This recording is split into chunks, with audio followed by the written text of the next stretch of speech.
Assalamualaikum warahmatullahi wabarakatuh. Bayangkan, kamu bekerja di rumah orang kaya yang dingin dan keras. Setiap hari kamu dimarahi, tapi kamu tetap sabar, tetap tersenyum.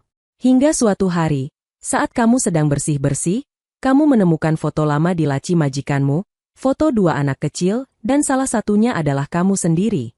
Ternyata, sahabatku semua, sebelum kita mulai cerita hari ini, silakan tuliskan di kolom komentar, kalian menonton dari kota mana?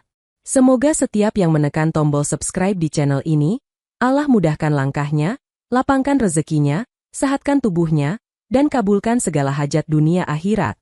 Amin ya rabbal alamin. Sekarang mari kita mulai ceritanya. Pagi itu, langit masih setengah gelap ketika Alia tiba di rumah besar milik Adrian. Udara lembab, bau rumput basah, dan suara sepatu kulit yang bergesek di lantai marmer menjadi pembuka hari yang seakan tak berwarna. Rumah itu begitu luas, tapi dingin. Tidak ada suara tawa, tidak ada kehangatan, hanya gema langkah orang-orang yang bekerja di bawah aturan ketat majikan mereka. Alia merapikan seragam abu-abu tuanya dan melangkah masuk lewat pintu belakang. "Selamat pagi, Bu Rika," sapanya sopan pada kepala rumah tangga. "Pagi, Alia." Cepat sapu ruang tengah. Tuan Adrian akan pulang dari rapat sebentar lagi. Jangan sampai ada debu menempel di meja. "Iya, Bu," jawabnya pelan. Sejak 2 bulan lalu, Alia bekerja di rumah itu. Ia tidak pernah bertemu langsung dengan pemilik rumah, hanya melihat sekilas dari jauh. Seorang pria berjas gelap, berwajah tegas, dan berbicara singkat. Semua karyawan takut padanya. Mereka menyebutnya orang tanpa senyum. Namun bagi Alia, pekerjaan ini adalah anugerah. Gajinya cukup untuk membayar kontrakan dan membeli obat untuk ibunya yang sakit di desa. Ia tidak banyak bicara, hanya bekerja dan berdoa semoga hari-harinya tenang. Siang menjelang. Saat ia sedang mengepel lantai dekat ruang kerja, suara pintu terbuka. Dari sana, langkah berat terdengar mendekat. "Maaf, Tuan," kata Alia refleks, menunduk dalam-dalam. "Tidak apa," jawab suara bariton itu, datar tapi tidak marah. Ia menatap sekilas, lalu berkata, "Lain kali jangan bersihkan area ini jam kerja saya." "Baik, Tuan." Alia menunduk, namun dari ekor matanya ia sempat melihat sesuatu. Tatapan aneh dari pria itu, bukan marah, tapi seolah mengenali. Sore itu, rekan kerjanya, Dina, mendekatinya di dapur. Kamu tahu gak?" Katanya Tuan Adrian itu benci sama pembantu yang banyak tanya. "Jadi jangan coba-coba deh ngobrol sama dia." Alia tersenyum kecil. "Saya gak berani, kok." "Bagus. Tapi aneh ya, Tuan tuh jarang ngomong sama siapapun. Tapi tadi aku lihat dia sempat mandang kamu lama banget." Alia terdiam. Mungkin cuma kebetulan. Namun di dadanya, ada rasa aneh yang tak bisa dijelaskan, campuran antara takut dan penasaran. Malam hari, setelah semua pekerjaan selesai, Alia duduk di sudut kamar kecilnya di lantai 2 belakang. Ia menatap foto tua yang sudah mulai pudar. Foto dirinya saat kecil, berdiri di samping seorang anak laki-laki berusia sekitar 10 tahun. Mereka berdua tersenyum, tangan saling menggenggam. "Bang Adrian," bisiknya lirih. "Kamu di mana sekarang?" Setiap malam, ia mengulang doa yang sama. Semoga suatu hari bisa bertemu kakaknya yang terpisah sejak kecil karena kebakaran di rumah mereka. Semua orang bilang kakaknya sudah tiada, tapi entah kenapa hatinya tak pernah percaya. Hari berikutnya, suasana di rumah tegang. Kalung berlian milik tamu Adrian hilang dari meja makan. Semua karyawan dikumpulkan di ruang tengah. "Siapa yang terakhir bersihkan ruangan ini?" tanya Adrian dengan nada dingin. "Alia, Tuan," jawab Bu Rika cepat. Alia terkejut. "Saya cuma bersih-bersih, Tuan. Saya gak tahu apa-apa." Tatapan Adrian tajam menembus matanya, tapi kemudian ia berkata pelan, "Semua boleh kembali bekerja. Tidak ada yang dipecat." Semua pekerja saling pandang. Dina berbisik sinis, "Untung kamu manis, jadi diselamatin." Namun dalam hati Adrian bergolak. Saat menatap mata Alia tadi, ia merasa seperti menatap masa lalu yang hilang. Tatapan lembut itu terlalu familiar. Malamnya, Adrian berdiri di balkon rumahnya sambil menatap langit. Angin malam membawa aroma hujan. Ia mengingat kembali foto lama yang disimpan di laci. Dua anak kecil di depan panti asuhan, dengan tulisan di belakangnya, "Untuk Alia, adik kecilku." Tangannya mengepal. Tidak mungkin tapi matanya, suaranya, bahkan cara dia bicara. Sementara itu di kamarnya, Alia menulis di buku catatan kecil. "Hari ini aku hampir dipecat, tapi entah kenapa majikan malah membiarkanku. Mungkin Allah memang punya cara aneh untuk menuntun sesuatu yang belum selesai." Ia menutup buku itu, lalu menatap langit-langit kamar. Di luar, hujan mulai turun pelan. Dan entah kenapa, di bawah atap yang sama, dua jiwa yang dulu terpisah itu sama-sama terjaga, tanpa tahu bahwa doa mereka sedang saling menjawab satu sama lain. Pagi itu, Alia terbangun dengan mata sembab. Sisa mimpi semalam masih membekas. Ia bermimpi tentang seorang anak laki-laki yang memegang tangannya di tengah kebakaran. Anak itu memanggilnya, "Lari, Alia, jangan lepas tangan abang." Namun dalam mimpi itu, tangan mereka terpisah, dan suara sirene memecah malam. Alia terbangun dengan napas berat, tubuhnya gemetar, seolah mimpi itu adalah potongan nyata dari masa lalunya yang selama ini ia tutupi dengan doa. Ia menatap langit-langit kamarnya yang sederhana, lalu berbisik, "Bang Adrian, apa kamu masih hidup?" Di rumah besar itu, suasana pagi selalu formal. Semua pelayan bergerak cepat seolah waktu bisa marah. Adrian duduk di ruang makan, membaca dokumen sambil menyeruput kopi. Tatapannya tajam, wajahnya tanpa ekspresi, tapi di dalam hatinya, ada sesuatu yang tak bisa ia pahami. Semenjak kejadian hilangnya kalung, bayangan wajah Alia tak pernah hilang dari pikirannya. Ada sesuatu dalam diri gadis itu yang membuat jantungnya berdetak tidak seperti biasanya. Bukan cinta, bukan kagum, tapi rasa kehilangan yang anehnya terasa akrab. Saat Bu Rika datang membawa laporan mingguan, Adrian bertanya pelan, "Asisten baru itu, Alia, dia sudah berapa lama bekerja di sini?" "2 bulan, Tuan." "Kenapa? Apa dia melakukan kesalahan lagi?" Adrian menggeleng. "Tidak. Hanya wajahnya terasa familiar." "Kamu tahu asalnya dari mana?" "Katanya dari panti asuhan di Bogor, Tuan." Kalimat itu seperti pisau yang menembus dadanya. Adrian terdiam, jari-jarinya bergetar di atas meja. "Panti asuhan?" gumamnya. Hari itu, Alia mendapat tugas membersihkan ruang kerja Adrian lagi. Ruangan itu rapi, tapi dingin, penuh buku, sertifikat, dan foto-foto masa kecil Adrian yang tergantung di dinding. Salah satunya menarik perhatiannya. Foto seorang anak laki-laki kecil yang memegang boneka kayu rusak. Alia mendekat. Boneka itu mirip sekali dengan boneka buatan ayahnya. Boneka yang dulu mereka simpan sebelum rumah mereka terbakar. Dadanya tiba-tiba terasa sesak. "Alia?" Suara berat dari belakang membuatnya terlonjak. "Maaf, Tuan, saya hanya..." Adrian melangkah mendekat. Tatapannya tajam, tapi lembut. "Kamu suka boneka itu?" Alia menunduk. "Saya cuma merasa, pernah melihat yang seperti itu." Adrian menatap boneka itu lama. "Ayahku yang buat. Dia dulu pengrajin kayu." Kalimat itu membuat Alia tertegun. "Ayahku juga pengrajin kayu," batinnya. Namun ia tak berani bicara lebih jauh. Ia hanya menunduk, menelan air matanya sendiri. Malam itu, setelah semua orang tidur, Alia duduk di kamar kecilnya sambil memegang foto lama yang selalu ia bawa. Dalam foto itu, ia dan kakaknya tersenyum di depan panti asuhan pertama mereka. Di balik foto itu tertulis, "Untuk Alia, adik kecilku. Jangan takut, abang pasti datang menjemputmu." Ia menyentuh tulisan itu pelan, air matanya jatuh menetes di ujung kertas. "Tapi abang gak pernah datang," katanya lirih. Namun jauh di sisi lain rumah, Adrian duduk di kursinya, menatap foto yang sama, dalam versi berbeda. Foto yang diambil di hari terakhir ia melihat adiknya.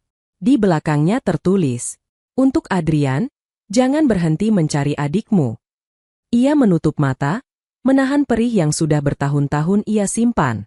Suaranya pecah di keheningan malam. "Alia, kalau kamu masih hidup, abang gak akan berhenti mencari."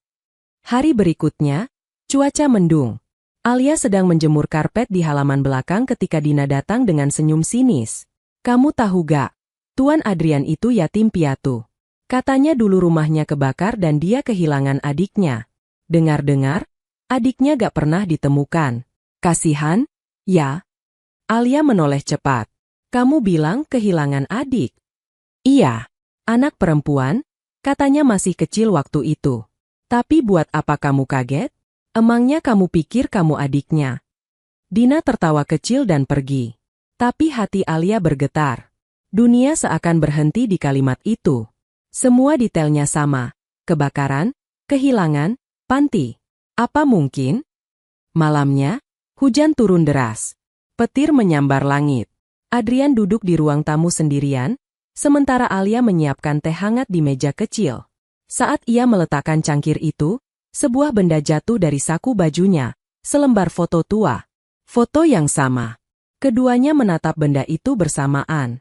Adrian membungkuk perlahan, mengambilnya dengan tangan gemetar. Matanya membesar saat membaca tulisan di belakangnya.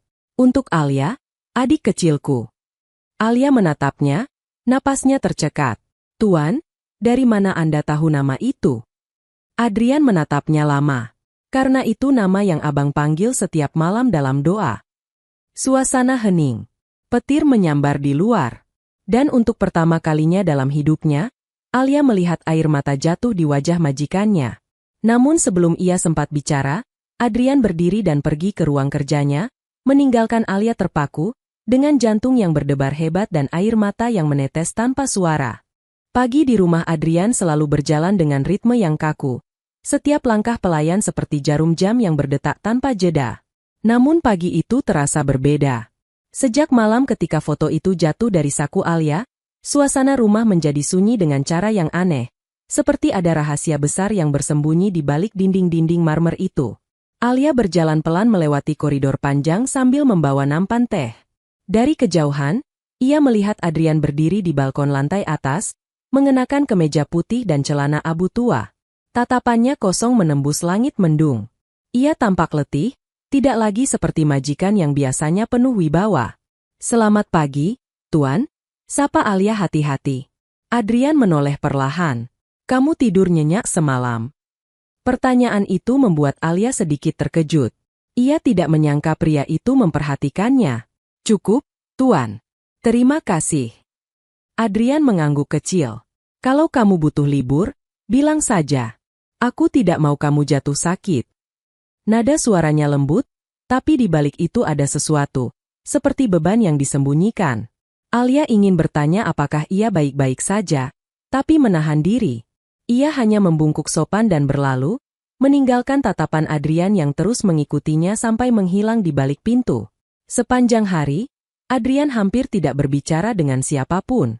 Ia hanya duduk di ruang kerjanya, memandangi foto lama yang kini tergeletak di meja. Jari-jarinya menyentuh tulisan di belakang foto itu, huruf-huruf kecil yang sudah mulai pudar. Untuk Alia, adik kecilku. Tatapannya kosong, tapi di dadanya, kenangan lama kembali hidup. Ia teringat malam ketika kebakaran itu terjadi. Bau asap, suara teriakan, dan tangan kecil yang menggenggam tangannya erat sebelum terlepas oleh kobaran api. Alia, ia berbisik, suaranya parau. Seketika air matanya jatuh tanpa sadar. Ia menutup wajahnya, menahan isak yang selama ini tidak pernah ia izinkan keluar. Semua orang mengenalnya sebagai pria kuat, majikan yang tegas. Tapi di balik semua itu, ia hanyalah seorang kakak yang kehilangan separuh jiwanya bertahun-tahun lalu. Di dapur, Alia bekerja sambil memikirkan perubahan sikap Adrian. Ia merasa kebingungan. Majikannya yang dulu keras kini lebih banyak diam, sering menatapnya seolah ingin bicara tapi takut. Bu Rika, katanya pelan, Tuan Adrian kenapa ya akhir-akhir ini kelihatan murung? Bu Rika menatapnya sambil menghela napas. Mungkin karena urusan keluarga, Alia. Katanya dulu beliau kehilangan adik kecilnya waktu masih anak-anak. Sejak itu Tuan jadi pendiam. Kalimat itu membuat tangan Alia berhenti di udara. Kehilangan adik? Ulangnya pelan. Iya, jawab Bu Rika. Katanya sih, waktu rumah mereka kebakar. Jantung Alia berdetak keras. Semuanya terasa semakin aneh. Detail yang sama, cerita yang sama. Tapi ia takut untuk memastikan. Kalau benar dia kakakku, Kenapa dia tidak bilang apa-apa semalam? Sore harinya, saat sedang menyapu ruang kerja, ia menemukan kertas kecil di meja Adrian, surat yang separuh terbuka. Tulisan tangan di atasnya tampak terburu-buru. Jika benar dia Alia, aku harus pastikan. Tapi bagaimana kalau aku salah? Alia menatap tulisan itu lama. Dadanya terasa sesak. Ia ingin menanyakan langsung, tapi bayangan kehilangan membuatnya ragu. Ia takut berharap, takut terluka 2 kali. Malam itu, ia menulis di buku harian kecilnya. Ada sesuatu dalam diri Tuan Adrian yang terasa akrab, tapi juga menakutkan. Kalau benar dia kakakku, aku tak tahu harus senang atau menangis.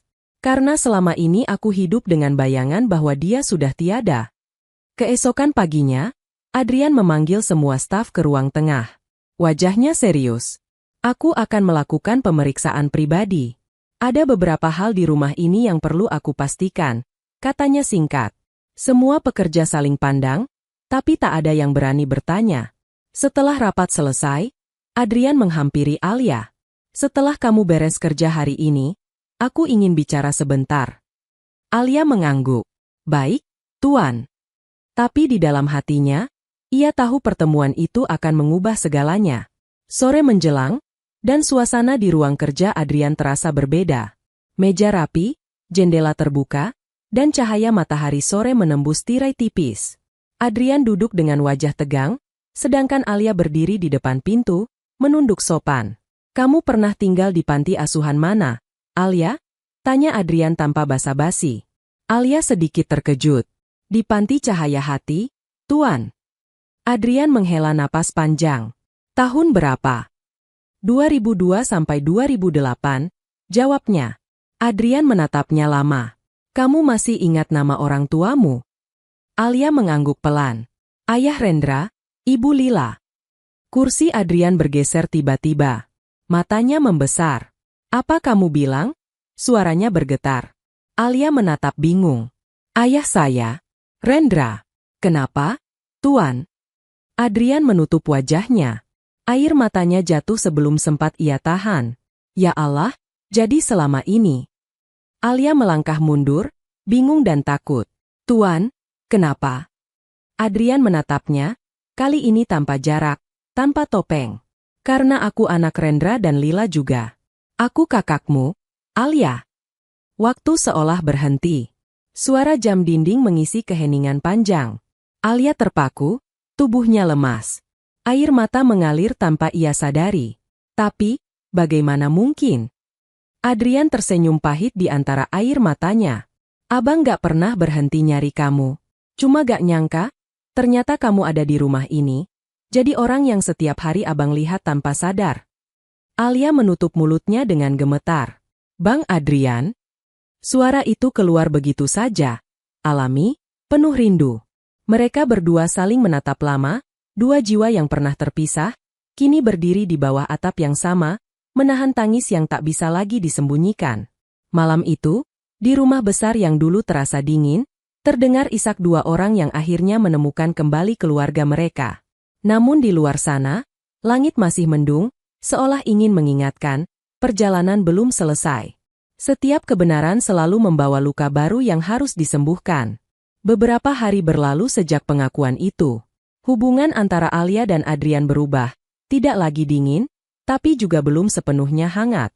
Ada jarak yang aneh di antara mereka, jarak yang diisi dengan air mata yang belum selesai dan kata-kata yang belum sempat diucap.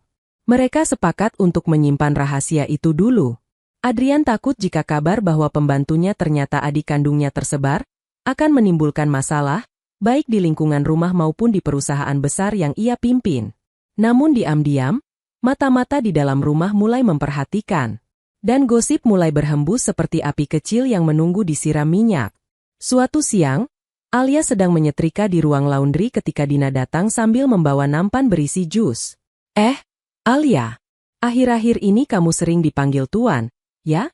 Katanya dengan nada sinis. Alia menunduk. Hanya untuk urusan kerja, Dina. Urusan kerja? Atau urusan hati? Nada itu tajam. Alia berhenti menyetrika, menatap Dina dengan tenang. Jangan berkata sembarangan. Tuan Adrian orang baik. Orang baik. Dina mendengus. Semua orang di rumah ini tahu kamu cuma pembantu. Tapi entah kenapa, Tuan jadi sering senyum ke kamu. Apa kamu pikir kami semua buta? Alia menahan napas. Ia ingin menjelaskan, tapi ia tidak bisa. Bagaimana ia bisa berkata jujur bahwa Adrian adalah kakaknya, sementara mereka berjanji untuk menyimpannya? Dina mendekat, berbisik dengan nada tajam. Hati-hati, Alia. Orang kayak kamu, kalau terlalu dekat sama orang kaya, bisa jatuh keras. Sore itu, Dina membawa gosip itu ke Bu Rika, kepala rumah tangga. Bu, saya gak mau menuduh, tapi saya lihat Alia sering keluar dari ruang kerja Tuan sendirian. Kadang malam-malam juga. Bu Rika menatapnya curiga. Kamu yakin? Yakin banget, Bu. Saya cuma takut nanti Tuan dikira aneh oleh karyawan lain. Apalagi Alia kan cuma pembantu biasa. Keesokan harinya, rumor itu menyebar di antara pekerja. Beberapa pelayan mulai berbisik setiap kali Alia lewat. Ada yang menatapnya dengan tatapan merendahkan, ada yang menahan tawa sinis. Namun Alia tetap diam. Ia hanya tersenyum tipis dan melanjutkan pekerjaannya. Di dalam hati, ia berkata, lebih baik aku disalahpahami daripada membuka aib keluarga. Kak Adrian sudah cukup terluka. Malam itu, Adrian memanggil Alia ke ruang tamu. Wajahnya tegang. Aku dengar ada yang membicarakan kamu. Katanya pelan. Alia menunduk. Tidak apa-apa, Bang. Aku sudah terbiasa difitnah. Tapi kali ini aku tidak bisa diam. Ia berdiri, mengepalkan tangan. Aku ingin semua tahu siapa kamu sebenarnya. Alia cepat-cepat menggeleng. Jangan. Kalau orang tahu, Bang akan jadi bahan omongan. Mereka gak akan percaya kalau aku adikmu. Mereka pikir aku cari perhatian. Adrian menatapnya lama. Jadi kamu mau aku biarkan orang menghina kamu seperti ini? Alia tersenyum lembut.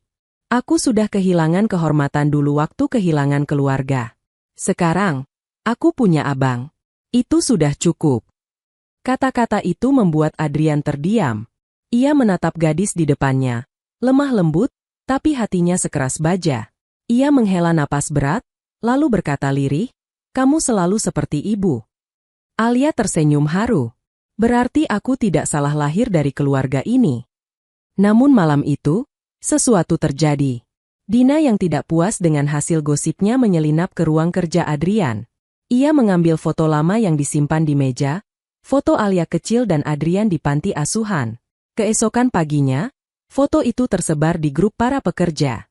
Pesan dari salah satu pelayan berbunyi, Tuan Adrian simpan foto masa kecil pembantunya. Gila, dia sayang banget, ya? Semua orang heboh. Bu Rika memanggil Alia dengan wajah murka. Alia, kamu apa-apaan ini? Kamu main hati dengan majikan? Ini memalukan. Alia mematung, air matanya menetes. Bu, itu tidak seperti yang ibu pikirkan. Tutup mulutmu. Kau pikir kami bodoh? Adrian yang baru pulang mendengar keributan itu. Ia langsung datang, menatap semua orang dengan sorot tajam. Cukup. Suaranya bergema memenuhi ruangan. Semua terdiam. Ia menatap Alia, lalu ke arah semua pekerjanya. Kalian semua ingin tahu siapa dia? Alia menatapnya dengan panik, tapi Adrian tetap melangkah maju. Dia bukan pembantu. Dia bukan siapa-siapa dari luar. Dia adalah darah dagingku. Adikku sendiri, alias Zahra. Semua orang terpaku. Suara napas tertahan terdengar di sudut ruangan. Dina menjatuhkan nampan yang ia pegang, wajahnya pucat pasi. Alia menunduk, menitikkan air mata. Rahasia itu akhirnya pecah, bukan dengan lembut, tapi dengan ledakan yang tak bisa ditarik kembali. Setelah semua orang pergi, Adrian menatap Alia dengan mata yang lelah. Maaf, aku gak tahan lihat kamu dihina. Alia menggeleng. Aku gak marah, Bang. Tapi sekarang, dunia tahu. Dan mungkin setelah ini, semua akan berubah. Adrian menggenggam bahunya. Kalau harus berubah, biar berubah. Yang penting aku gak kehilangan kamu lagi. Alia menatap wajah kakaknya, dan di matanya hanya ada satu hal. Kasih sayang yang lahir dari penderitaan yang sama. Di luar rumah, malam mulai turun perlahan. Angin membawa suara bisik-bisik dari para tetangga, tapi di dalam rumah itu, dua saudara yang dulu terpisah kini akhirnya bersatu dalam kebenaran, meski dunia mungkin belum siap menerima kisah mereka. Pagi di rumah besar itu tidak lagi tenang. Setelah rahasia hubungan darah antara Adrian dan Alia terbongkar, seluruh penghuni rumah seolah kehilangan arah. Beberapa pelayan meminta pindah kerja, sebagian lainnya mulai menjaga jarak. Gosip sudah menyebar ke tetangga dan ke karyawan perusahaan Adrian. Katanya Tuan punya hubungan rahasia sama pembantunya, tapi ternyata adiknya. Ah, mana ada bos kaya rela ngaku adik pembantu. Paling juga buat nutupin malu. Kata-kata itu menyebar seperti racun, menembus dinding rumah yang dulu gagah dan membuat udara di dalamnya berat. Alia memilih diam. Ia tetap bekerja seperti biasa, membersihkan meja makan, menyapu taman, menyiapkan teh pagi untuk Adrian. Tapi setiap langkahnya kini terasa diawasi. Setiap senyum kecilnya ditafsirkan salah. Adrian tahu semua itu. Dan ia tahu juga, diam saja bukan solusi. Hari itu, ia memanggil seluruh staf yang tersisa ke ruang tengah. Suaranya tegas, tanpa basa-basi. Saya tahu banyak dari kalian tidak percaya dengan penjelasan saya. Kalian bebas menilai. Tapi mulai hari ini, Alia bukan lagi pembantu di rumah ini. Semua mata terbelalak. Bu Rika spontan menegakkan badan. Maksud Tuan? Adrian melanjutkan, mulai hari ini, Alia tinggal di rumah sebagai keluarga saya. Dan kalian boleh berhenti kalau tidak bisa menerima. Seketika suasana menjadi sunyi. Dina yang berdiri di belakang nyaris tidak bisa menutup mulutnya. Jadi, benar Tuan serius? Adrian menatapnya dingin. Saya tidak main-main. Saya muak dengan fitnah. Kalau karena kebenaran saya harus kehilangan kalian, itu harga yang pantas saya bayar. Alia yang berdiri di sisi ruangan terdiam, matanya berkaca-kaca. Ia ingin menahan keputusan kakaknya, tapi Adrian sudah terlanjur melangkah terlalu jauh. Setelah rapat itu, dua pelayan mengemasi barang-barangnya dan pergi tanpa berpamitan. Dina mencoba bertahan, tapi wajahnya masam. Selamat ya, Alia, katanya sinis. Naik pangkat cuma karena darah. Alia menatapnya lembut.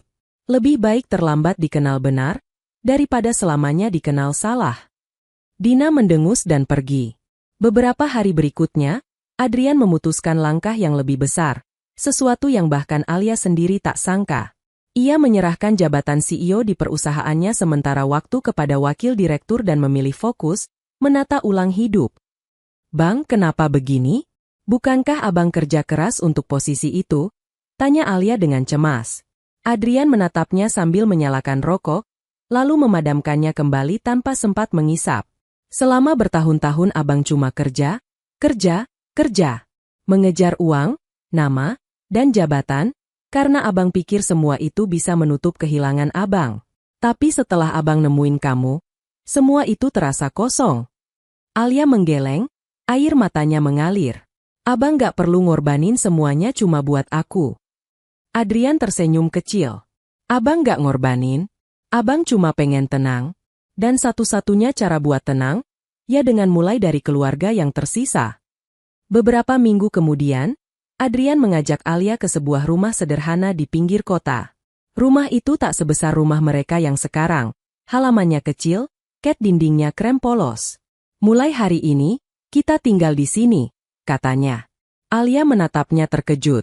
Kita pindah. Ya. Aku bosan hidup dikelilingi dinding tinggi tapi tanpa hati. Rumah kecil ini lebih jujur. Alia tersenyum di antara air matanya. Ia tahu, keputusan itu bukan sekadar pindah rumah. Ini adalah cara Adrian menebus masa lalu, sekaligus melindungi mereka dari dunia yang tak tahu apa-apa tentang cinta yang sejati antar saudara. Namun langkah Adrian itu menimbulkan reaksi keras di luar. Media mulai memberitakan, pengusaha muda Adrian Setiawan mundur dari jabatan, diduga karena skandal keluarga. Rekan bisnis menelpon tanpa henti, mempertanyakan keputusannya. Salah satu di antaranya berkata tajam, Adrian, kamu sadar gak? Dunia gak peduli kebenaran. Dunia cuma peduli apa yang kelihatan. Adrian menjawab tenang, kalau dunia buta, biarlah aku yang buka mata. Di rumah baru, malam terasa lebih damai. Mereka makan bersama dengan sederhana. Nasi hangat, sayur bening, dan ikan goreng. Dulu kita punya kebiasaan makan sambil rebutan. Ingat gak? Tanya Adrian sambil tertawa. Alia tersenyum. Ingat. Tapi waktu itu abang selalu nyembunyiin lauk di bawah nasi. Dan kamu selalu nemuin, sahut Adrian. Tawa mereka pecah di ruang makan kecil itu, tawa yang menandai awal baru. Namun di balik kebahagiaan sederhana itu, masih ada satu rahasia yang belum terungkap. Siapa sebenarnya yang menyebarkan foto mereka ke publik? Sebuah pesan misterius masuk ke ponsel Adrian malam itu. Kamu pikir rahasiamu aman di rumah baru? Aku tahu semuanya tentang masa lalumu, termasuk penyebab kebakaran itu. Adrian membaca pesan itu dengan wajah tegang. Ia menatap Alia yang sedang tertidur di ruang tamu, lalu berbisik lirih. Jadi, belum selesai juga ya, masa lalu kita. Hujan turun deras malam itu. Langit seolah menumpahkan seluruh rahasianya ke bumi. Di rumah kecil tempat Adrian dan Alia tinggal sekarang, suara air yang jatuh ke atap seng berpadu dengan derak halus angin malam, menjadi latar dari keheningan yang menyimpan kegelisahan.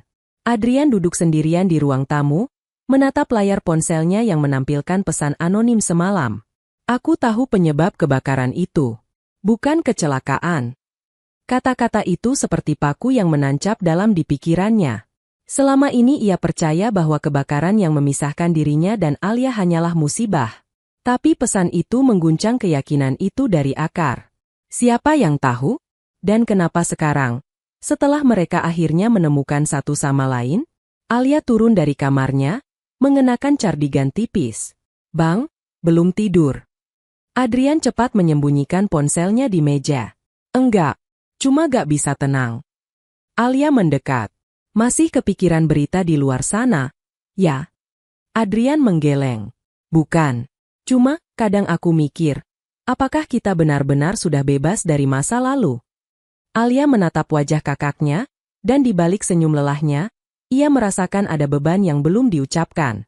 Ia ingin bertanya, tapi menahan diri. Seperti biasanya, ia tahu, beberapa rahasia harus dibiarkan keluar sendiri, seperti air yang menembus batu pelan-pelan. Keesokan paginya, Adrian memutuskan membersihkan gudang kecil di belakang rumah. Gudang itu dulunya milik pemilik lama rumah tersebut, berisi kardus, buku, dan beberapa perabot tua. Saat ia sedang menyapu, salah satu kardus di atas rak terjatuh, menimpa meja dan terbuka. Dari dalamnya, keluar album foto tua berdebu, dengan label lusuh bertuliskan, Keluarga Rendra 2001. Adrian membeku. Nama itu sama persis dengan nama ayahnya. Tangan gemetarnya membuka halaman pertama album itu.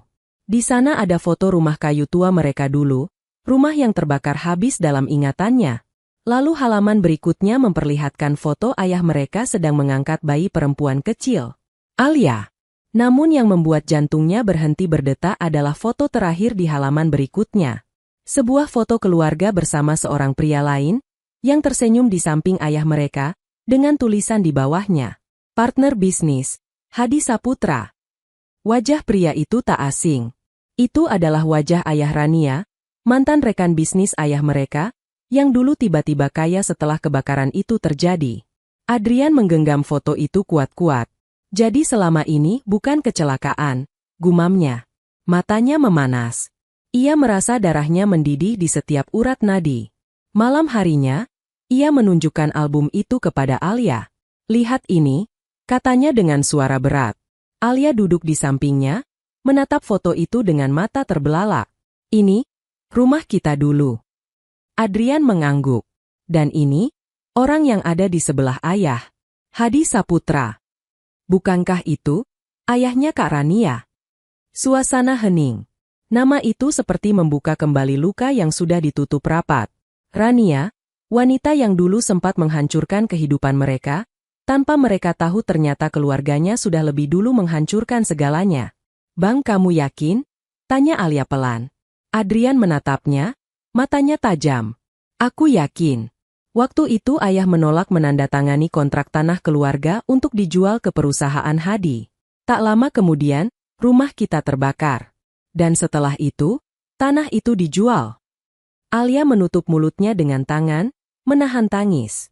Berarti, kebakaran itu direncanakan, potong Adrian lirih. Dan mungkin mereka pikir kita berdua ikut mati.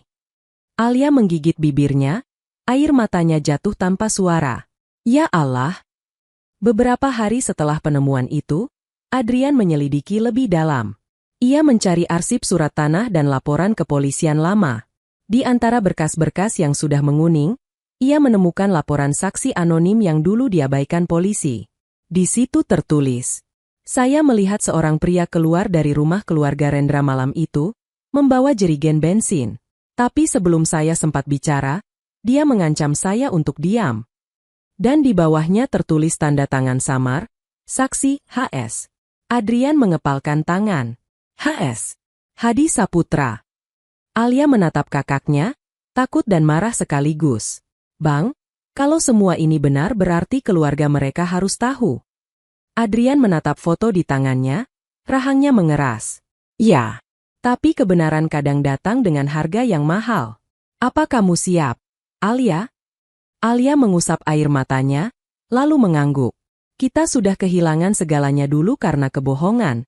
Bang, aku gak mau kehilangan keadilan sekarang. Namun malam itu, ketika mereka sedang menyiapkan makan malam, terdengar ketukan keras di pintu. Adrian membuka, dan menemukan amplop tanpa nama tergeletak di depan rumah. Di dalamnya, hanya ada satu foto. Foto rumah mereka dulu terbakar, dan tulisan tangan yang membuat bulu kuduknya berdiri. Berhenti menggali masa lalu, atau rumahmu akan terbakar lagi. Alia menjerit kecil saat membaca tulisan itu. Adrian menatap foto itu lama, wajahnya dingin tapi matanya menyala. Biarkan mereka kirim ancaman, katanya pelan tapi tegas. Karena kali ini, kita gak akan lari. Malam semakin larut, tapi rumah kecil itu tak tidur. Di ruang tamu, Adrian menatap nyala lilin di atas meja, sementara Alia duduk diam di sampingnya. Bang, katanya pelan, kalau nanti terjadi apa-apa, aku cuma minta satu. Apa? Jangan balas dengan kebencian. Aku ingin kebenaran, bukan dendam. Adrian menatapnya lama, lalu tersenyum kecil. Kamu masih sama seperti dulu, terlalu lembut untuk dunia sekeras ini. Alia tersenyum samar. Tapi abang yang dulu ngajarin aku sabar. Cahaya lilin bergoyang, menerangi dua wajah yang berbeda tapi satu darah. Dua jiwa yang kembali bersiap menghadapi badai masa lalu yang mulai kembali menghantui. Angin sore berembus lembut, tapi suasana hati Adrian jauh dari tenang. Sejak menemukan album tua dan ancaman misterius itu, hari-harinya berubah menjadi permainan antara rasa takut dan tekad. Setiap kali melihat Alia tersenyum, hatinya teriris. Gadis itu baru saja menemukan kembali keluarganya, tapi kini bayangan kehilangan kembali menghantui. Adrian tahu, kali ini ia tidak boleh gagal melindunginya. Sore itu, Adrian mendatangi rumah seorang pensiunan polisi bernama Pak Darmin. Lelaki tua itu dulu menangani kasus kebakaran rumah keluarga mereka. Begitu pintu dibuka, aroma tembakau dan kopi hitam memenuhi udara. Adrian Setiawan? Tanya Pak Darmin, matanya tajam tapi lelah. Iya, Pak. Saya anak dari almarhum Rendra. Pak Darmin menatapnya lama. Akhirnya kamu datang juga. Mereka duduk di ruang tamu sederhana. Foto-foto tua dan sertifikat penghargaan tergantung di dinding. Adrian menatap sekeliling, mencoba menenangkan diri.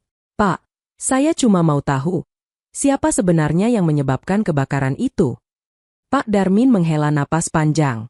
Ia menatap meja kayu di depannya sebelum berkata pelan. Waktu itu saya yakin bukan kecelakaan. Tapi saya ditekan untuk menutup berkas.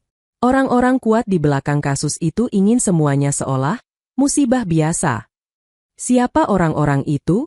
Desak Adrian. Pak Darmin menatapnya, lalu berkata, nama itu masih sama seperti yang kamu temukan di album. Adrian mengepalkan tangan. Hadi Saputra. Pak Darmin mengangguk pelan. Dia waktu itu sudah punya pengaruh besar. Bahkan laporan saksi yang menyebut inisialnya pun hilang dari arsip. Aku cuma bisa simpan satu salinan, diam-diam. Ia berdiri, membuka laci tua, dan mengeluarkan amplop coklat lusuh. Di dalamnya ada salinan laporan kebakaran, lengkap dengan foto TKP dan tanda tangan saksi. Adrian mengambilnya dengan tangan gemetar. Terima kasih, Pak. Ini akan saya jaga. Namun sebelum ia pergi, Pak Darmin menambahkan satu kalimat yang membuat darahnya berdesir. Anak Hadi tahu semua. Tapi dia gak pernah berani bicara. Di tempat lain, Alia sedang berjalan pulang dari pasar kecil di tepi jalan. Saat ia berhenti di warung untuk membeli air, seseorang memanggilnya dari belakang. Alia. Ia menoleh. Seorang perempuan parubaya berdiri di sana dengan wajah kaget bercampur haru. Kamu Alia, anaknya Rendra. Alia menatapnya bingung. Iya, tapi, ibu siapa? Perempuan itu menggenggam tangannya erat. Aku Nurmi. Aku dulu pembantu di rumah kalian sebelum kebakaran. Alia menahan napas. Ibu Nurmi. Air mata wanita tua itu jatuh. Ya Allah, kamu masih hidup. Nak, aku pikir kalian semua habis waktu malam itu. Alia memeluknya dengan haru. Ibu, tolong ceritakan. Apa yang sebenarnya terjadi malam itu? Wajah Bu Nurmi berubah pucat. Nak, jangan tanya itu. Aku takut. Tapi kalau kamu mau tahu, kebakaran itu bukan musibah. Aku lihat sendiri seorang pria datang malam itu, membawa bensin. Aku sembunyi di dapur. Waktu aku mau keluar, api sudah melalap semuanya. Alia menatapnya tak percaya. Ibu tahu siapa pria itu? Bu Nurmi terisak. Aku tak berani sebut namanya. Tapi dia orang dekat ayahmu. Aku cuma ingat satu hal. Sebelum rumah terbakar, aku dengar ayahmu marah-marah di ruang tamu. Menyebut nama, Hadi, berulang-ulang. Alia merasa lututnya lemas. Ia berpegangan ke meja. Jadi benar, semua ini direncanakan. Bu Nurmi mengangguk dengan air mata. Ayahmu tahu rahasia besar. Ia tidak mau menjual tanah keluarga ke Hadi, padahal di bawah tanah itu ada proyek tambang yang besar. Sejak saat itu, Hadi berubah jahat. Alia memegang tangan wanita itu. Terima kasih, Bu. Kami akan cari keadilan.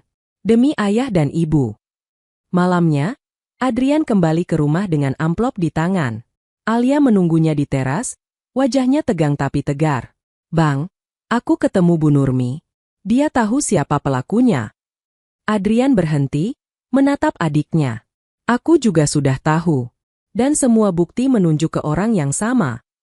Mereka saling berpandangan, mata keduanya berkilat oleh campuran amarah dan kesedihan.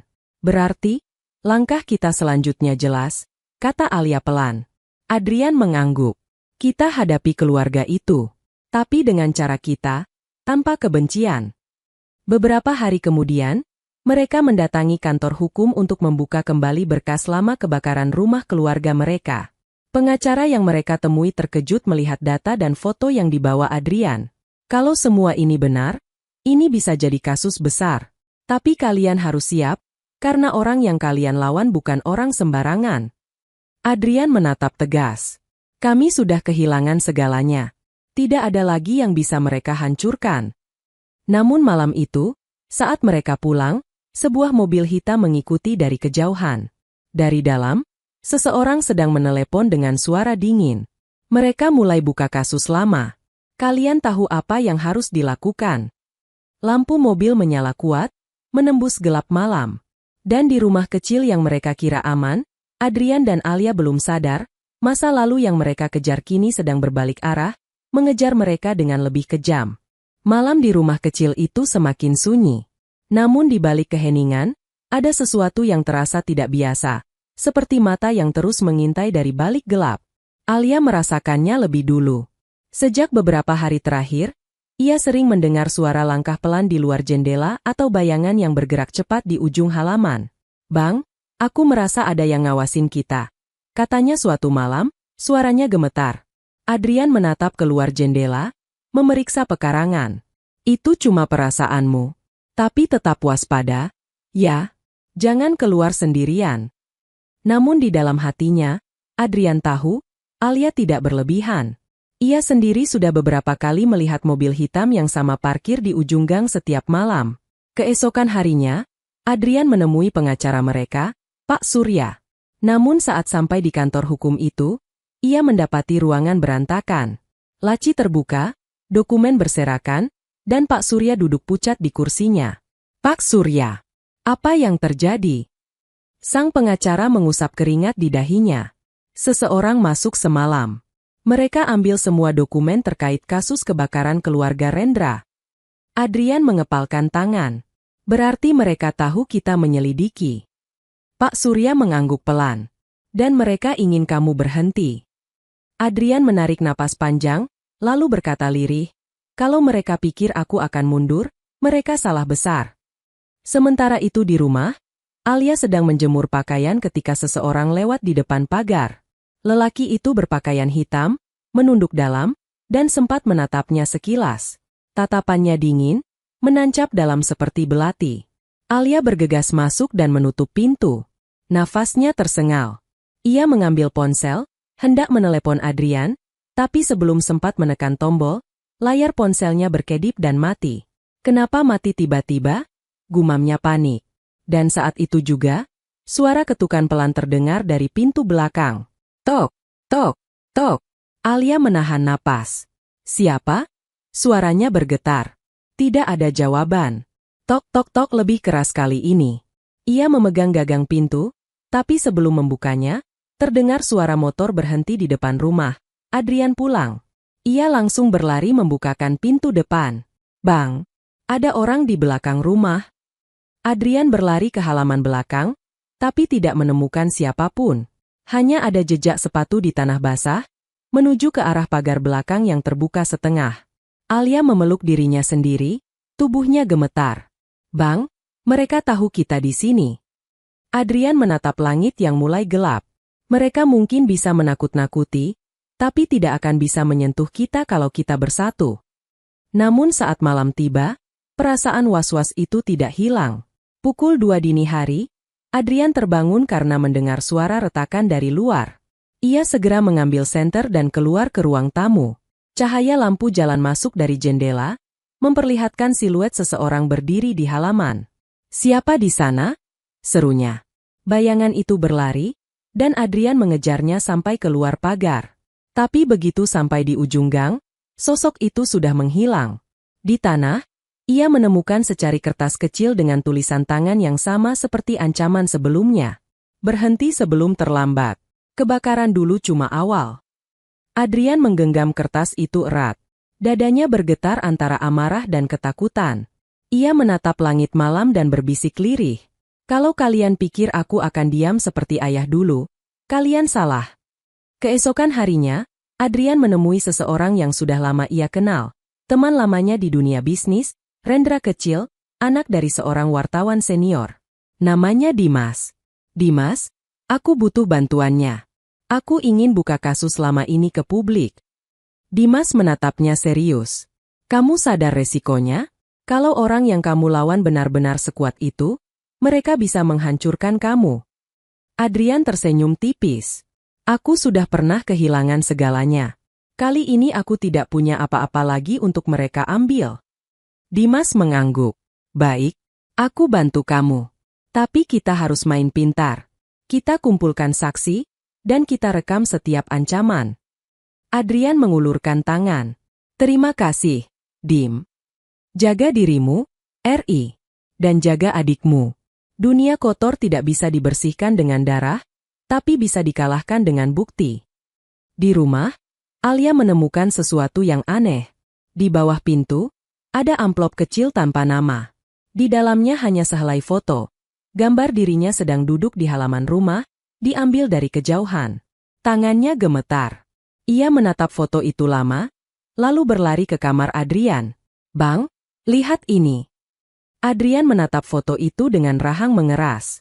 Mereka bukan cuma mau menakut-nakuti. Mereka mengawasi setiap langkah kita.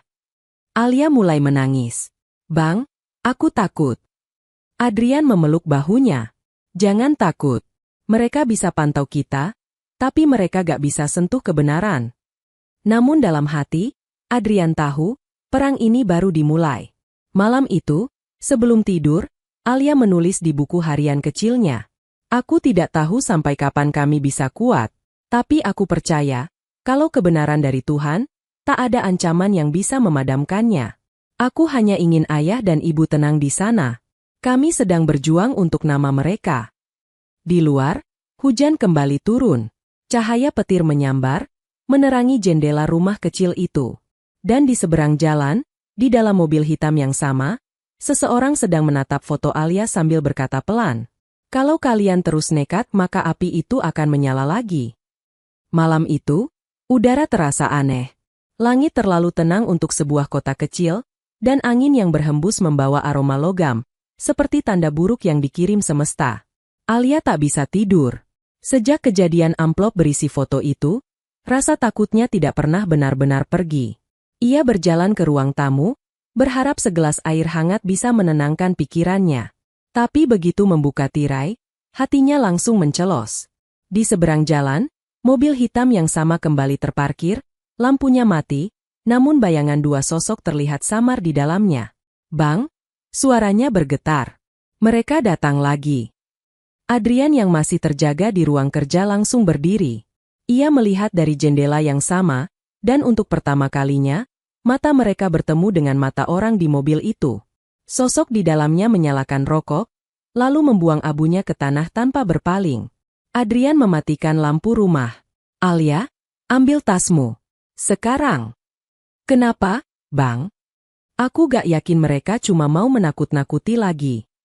Namun belum sempat mereka keluar, terdengar suara pecahan kaca. Sebuah benda dilempar ke dalam rumah. Botol kaca, berisi cairan bensin, pecah dan menyala dalam hitungan detik. Api menjilat tirai. Suara ledakan kecil dari dapur terdengar. "Ya Allah!" teriak Alia panik. Adrian menarik tangannya. "Lari, Alia! Cepat!" Mereka berlari menuju pintu belakang, tapi api sudah mulai merambat ke dinding kayu. Asap tebal memenuhi ruangan, membuat Alia batuk keras. "Bang, aku gak bisa lihat." Adrian menutup wajahnya dengan kain basah, lalu menuntunnya ke arah jendela dapur. Dengan sekuat tenaga, ia menendang jendela sampai kaca pecah. "Lompat, Alia! Aku di belakangmu." Alia menatapnya dengan mata berair. "Bang, jangan tinggalin aku. Lompat sekarang." Alia melompat ke halaman belakang, jatuh di tanah, sementara Adrian masih di dalam, berusaha memadamkan api di jalur dapur yang menuju ke ruang tamu. Tapi semakin banyak bensin terbakar. Dari luar, Alia berteriak sekuat tenaga, "Bang Adrian, keluar! Tolong keluar!" Api semakin membesar. Warga sekitar mulai berdatangan, mencoba membantu dengan ember air seadanya. Tapi kobaran itu terlalu cepat, seolah disiram dari segala arah. Tiba-tiba, dari balik pintu belakang, Adrian muncul dengan langkah goyah, membawa satu map coklat di tangannya, dokumen bukti kebakaran keluarga mereka. "Ini bukti kita gak boleh hilang," katanya tersengal. Alia memeluknya erat sambil menangis. "Bang, kenapa kamu gak keluar lebih cepat?" Adrian tersenyum lemah. "Abang gak mau, sejarah terulang lagi. Dulu kita kehilangan keluarga karena api, sekarang aku gak mau kehilangan kebenaran." Beberapa menit kemudian, sirene pemadam datang. Api mulai padam, menyisakan rumah hangus dan abu yang mengepul di udara. Di antara puing-puing itu, Alia duduk bersandar di pelukan Adrian, tubuh mereka berjelagat tapi masih saling menggenggam. Dimas datang tergesa, membawa jaket untuk menutupi mereka. "Ya Tuhan, kalian masih hidup," katanya lega. Adrian mengangguk lemah. "Mereka pikir api bisa bikin kita diam. Tapi justru api yang bikin kita bicara lebih keras." Dimas menatap map coklat yang diselamatkan Adrian. "Itu dokumen dari Pak Darmin." Adrian mengangguk. "Dan aku punya salinannya juga di server Dimas. Mereka gak tahu." Dimas tersenyum kecil. "Pintar. Berarti permainan mereka selesai." Beberapa hari setelah kebakaran, berita besar muncul di media. Kebakaran misterius di rumah keluarga korban kasus lama, pengusaha Adrian Setiawan diduga target pembakaran terencana. Polisi akhirnya menyelidiki kembali kasus keluarga Rendra yang lama terkubur. Bukti-bukti baru dari Adrian dan pengakuan saksi Bu Nurmi menjadi kunci. Dalam beberapa minggu, nama yang selama ini mereka kejar akhirnya disebut secara resmi, Hadi Saputra. Namun berita yang lebih mengejutkan muncul tak lama setelah itu. Hadi ditemukan tak sadarkan diri di rumahnya akibat serangan jantung sebelum sempat diperiksa. Alia menatap televisi dengan mata kosong. Jadi dia gak sempat ngaku. Adrian menghela napas panjang. Mungkin itu hukuman dari Tuhan, bukan dari kita. Alia menatap abangnya. Berarti semuanya selesai. Adrian menatap rumah yang kini tinggal arang. Belum, Alia. Kebenaran mungkin sudah keluar, tapi luka masih harus disembuhkan. Beberapa minggu kemudian, Adrian dan Alia berdiri di tanah bekas rumah mereka yang hangus. Di tangan Alia ada bibit pohon kecil, melati. Dulu rumah kita juga terbakar. Tapi dari abu itu, kita tetap hidup, katanya lembut. Adrian menatap adiknya dengan senyum lelah tapi tulus. Kali ini, biar yang tumbuh bukan api, tapi sesuatu yang wangi. Alia menanam bibit itu di tanah hitam bekas kebakaran. Saat tangannya menutup lubang kecil itu dengan tanah, ia berbisik, "Untuk ayah dan ibu, api kalian padam di dunia, tapi cahayanya nyala di hati kami." Adrian menatap langit. Dan mulai hari ini, kita gak hidup untuk melarikan diri dari masa lalu. Kita hidup untuk membuktikan bahwa dari abu pun, cinta keluarga bisa tumbuh lagi. Mereka berdiri di tengah sisa-sisa rumah, tangan saling menggenggam, mata menatap langit sore yang perlahan berubah oranye. Warna yang dulu mereka takuti, kini justru menjadi simbol kebangkitan. 3 bulan setelah api itu memakan rumah kecil mereka, tanah bekas kebakaran sudah berubah rupa. Bukan lagi puing hitam dan arang, tapi taman kecil dengan rerumputan baru, bangku kayu, dan pohon melati yang kini mulai berbunga. Adrian berdiri di sana, menatap bunga putih kecil itu dengan senyum tenang. "Dulu, semua yang tersisa dari kita cuma abu," katanya pelan.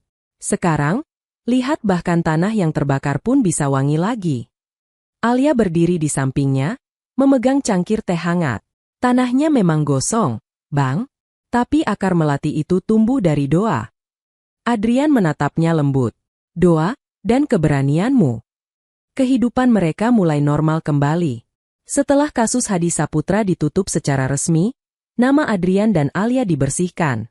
Orang-orang yang dulu menuduh mereka, kini datang meminta maaf. Dina, mantan rekan kerja Alia, bahkan datang ke taman melati itu dengan wajah menunduk. "Alia, aku malu," katanya lirih. "Dulu aku fitnah kamu. Aku bilang kamu dekat sama majikan. Padahal..." Alia tersenyum lembut. "Kalau aku masih marah, berarti aku belum sembuh. Aku udah maafin kamu, Din." Dina menatapnya dengan mata berkaca. "Kamu masih seperti dulu, terlalu baik." Alia menepuk tangannya pelan. "Kebaikan bukan karena lupa, tapi karena aku ingin selesai." Di kejauhan, Adrian memperhatikan percakapan itu dari jauh. Ia tahu, adiknya bukan lagi gadis yang lemah seperti dulu. Alia kini seperti melati itu. Rapuh di luar, tapi tangguh di akar. Sore itu, Adrian menerima amplop coklat dari seorang kurir tanpa nama. Di dalamnya, ada flash disk dan selembar catatan tulisan tangan. "Untuk Adrian dan Alia. Ada kebenaran yang belum sempat aku katakan. R." Huruf R itu membuat mereka saling menatap. "Rania?" bisik Alia. Mereka menyalakan laptop, memasukkan flash disk itu. Di layar muncul rekaman video pendek. Rania duduk di sebuah ruangan rumah sakit, mengenakan kerudung dan selimut tipis. Suaranya lemah tapi jelas. "Adrian, Alia, kalau kalian nonton ini, berarti aku sudah gak ada di dunia. Aku tahu semuanya dari ayahku sebelum dia meninggal.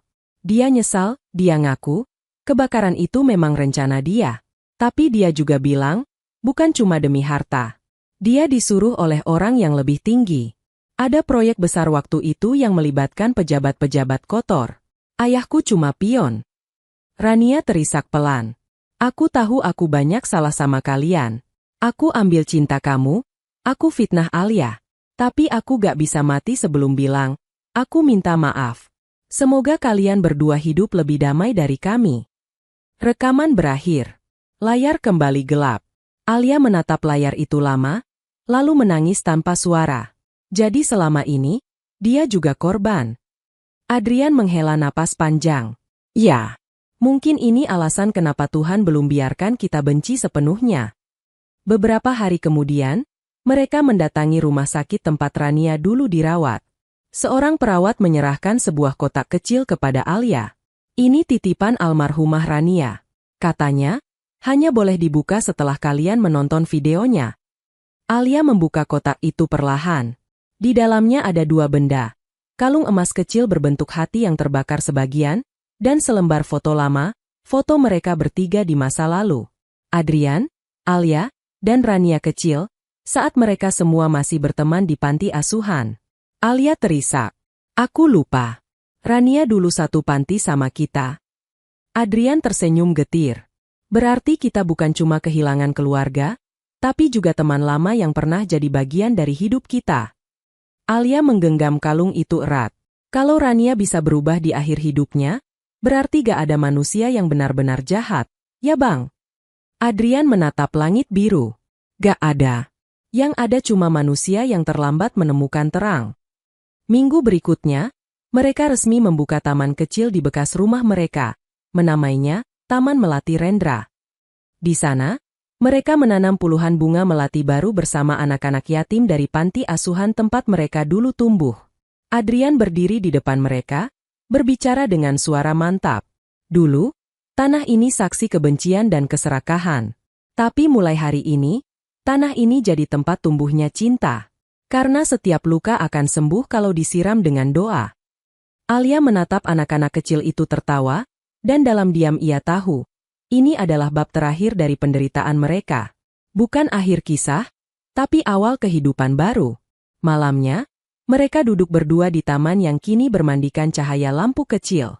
Bang, kadang aku masih mimpi kebakaran itu, kata Alia pelan. Adrian menatapnya lembut. Kalau mimpi itu datang, ingat aja, setiap api punya dua wajah. Yang satu menghancurkan, yang satu menghangatkan. Kita cuma perlu tahu, kapan harus berhenti takut? Alia tersenyum, matanya berair. Dan sekarang, aku udah gak takut lagi. Mereka terdiam sejenak. Angin membawa wangi melati, dan dari langit, bulan bersinar tenang. Malam itu, untuk pertama kalinya dalam hidup mereka, keheningan bukan lagi pertanda kehilangan, tapi kedamaian. Pagi itu langit bersih. Tidak ada sisa mendung, tidak ada kabut. Udara di Taman Melati Rendra terasa berbeda, seolah setiap embusan angin membawa ketenangan. Alia berjalan pelan di antara deretan bunga melati yang mekar sempurna. Tangan kecil anak-anak panti menanam satu demi satu bibit baru, tertawa di bawah sinar matahari. Jangan lupa disiram, ya? Kata Alia sambil tersenyum pada mereka. Iya, Kak, jawab mereka riang. Di tengah kebahagiaan itu, Alia membawa sebuah buku catatan dan surat kecil beramplop putih. Surat itu bukan untuk Adrian, bukan untuk siapapun yang hidup, tapi untuk dua nama yang selalu ia panggil setiap malam, ayah dan ibu. Ia duduk di bangku kayu yang menghadap taman, membuka suratnya, dan mulai menulis dengan tangan bergetar. Untuk ayah dan ibu di surga. Dulu, aku marah pada Tuhan karena kalian pergi terlalu cepat. Aku berpikir hidupku sudah berakhir waktu rumah kita terbakar. Tapi ternyata, Tuhan tidak mengambil segalanya. Ia hanya menyembunyikan abang untuk sementara waktu, agar kami belajar arti kehilangan sebelum akhirnya bertemu lagi. Sekarang, aku sudah punya rumah, bukan dari tembok dan atap, tapi dari hati yang penuh maaf. Aku sudah tidak takut pada api, ayah, karena aku tahu, dari api itulah melati ini bisa tumbuh. Kalau dulu aku menangis karena kehilangan, hari ini aku menangis karena bersyukur. Terima kasih, ayah, ibu, karena dari kalian aku belajar bahwa cinta tidak pernah mati, hanya berubah bentuk. Alia, air matanya menetes di atas kertas. Tapi untuk pertama kalinya, tangisan itu terasa hangat, bukan pahit. Ia melipat surat itu perlahan dan menaruhnya di bawah pohon melati pertama yang ia tanam, pohon yang tumbuh dari tanah bekas luka mereka. Adrian datang membawa 2 cangkir teh. Nulis apa, Dik? Alia tersenyum. Surat buat ayah sama ibu. Tapi kayaknya gak perlu dikirim lewat pos. Adrian tertawa pelan. Pos mereka gak di dunia ini, tapi doa kita nyampe ke sana. Mereka duduk bersama, menatap taman yang kini ramai oleh anak-anak panti yang bermain. Bang, kata Alia pelan, aku baru sadar sesuatu. Suara yang dulu paling nyakitin, sekarang malah jadi doa yang paling indah. Adrian menatapnya bingung. Suara apa? Suara api, jawabnya. Dulu aku dengar itu sebagai akhir. Sekarang, aku dengar itu sebagai tanda bahwa sesuatu baru akan lahir. Adrian terdiam lama, lalu menatap bunga-bunga melati yang bergoyang di bawah angin. Mungkin memang begitu, Alia. Kadang suara paling keras bukan yang bikin luka, tapi yang bikin kita akhirnya sadar. Malam harinya, Adrian berdiri sendirian di taman. Lampu-lampu kecil di sekitar bunga melati menyala lembut. Ia menatap langit yang bertabur bintang, lalu berbisik lirih. Pak, Bu, aku udah ketemu Alia. Kami baik-baik aja sekarang. Aku udah gak kejar harta, gak kejar dendam. Aku cuma kejar tenang. Angin berhembus pelan, membuat kelopak melati bergoyang. Seolah alam menjawab bisikannya. Tiba-tiba, Dimas datang membawa map coklat. "RI, aku nemuin sesuatu. Dari berkas lama yang diselamatkan polisi." Adrian menatapnya penasaran. "Apa itu?" Dimas menyerahkan secari kertas lusuh. "Surat dari ayahmu, ditemukan di laci yang gak terbakar. Tertulis untuk kamu." Adrian membuka surat itu perlahan. Tulisan tangan ayahnya masih rapi, meski agak pudar oleh waktu. "Untuk Adrian, kalau kamu baca surat ini, mungkin ayah sudah gak ada. Tapi ayah ingin kamu tahu satu hal. Jagalah adikmu, bukan hanya dengan tenaga, tapi dengan kasih sayang.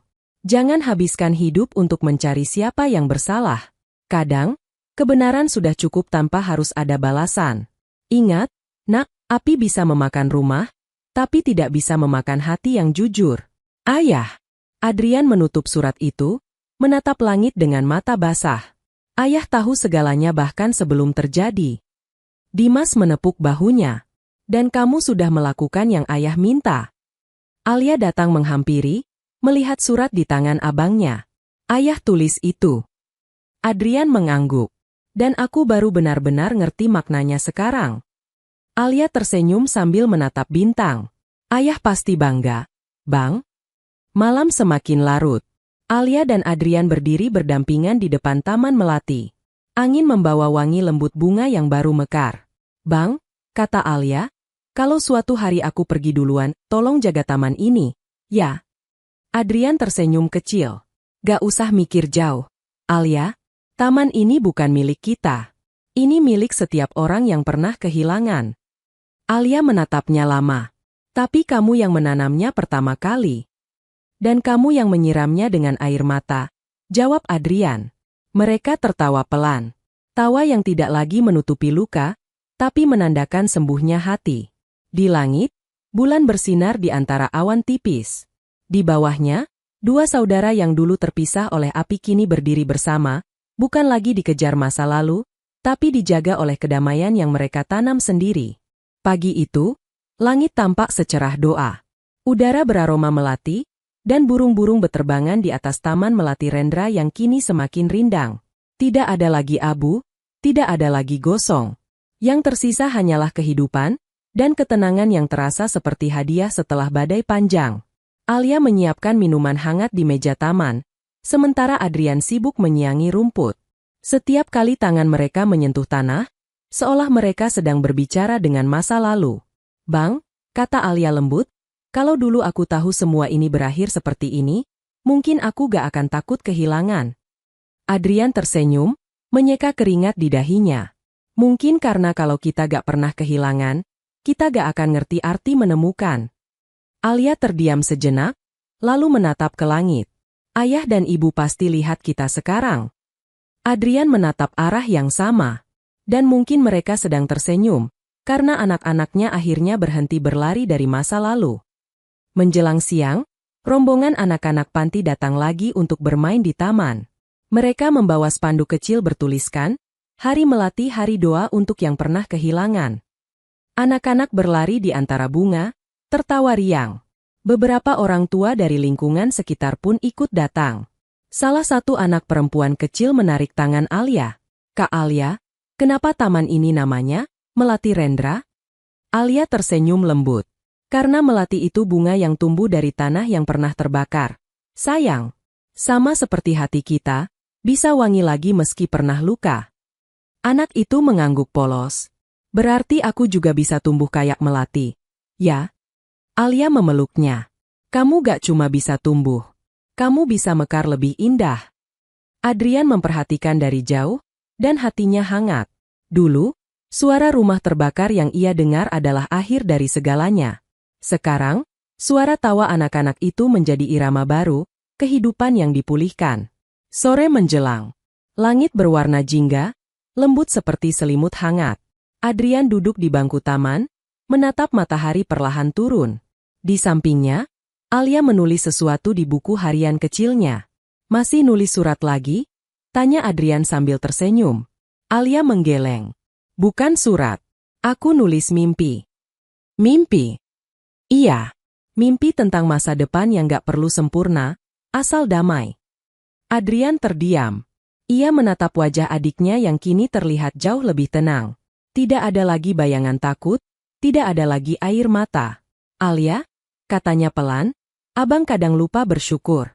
Tuhan ternyata baik banget, ya? Alia menutup bukunya, menatap kakaknya sambil tersenyum. Tuhan gak pernah jahat, Bang. Cuma kadang kasih pelajaran dengan cara yang panas.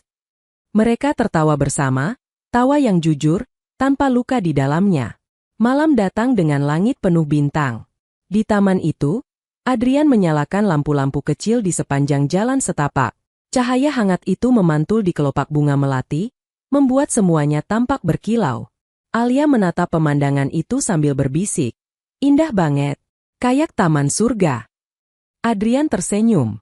Mungkin ini cara Tuhan bilang, kalau surga bisa dimulai dari tempat kita belajar memaafkan.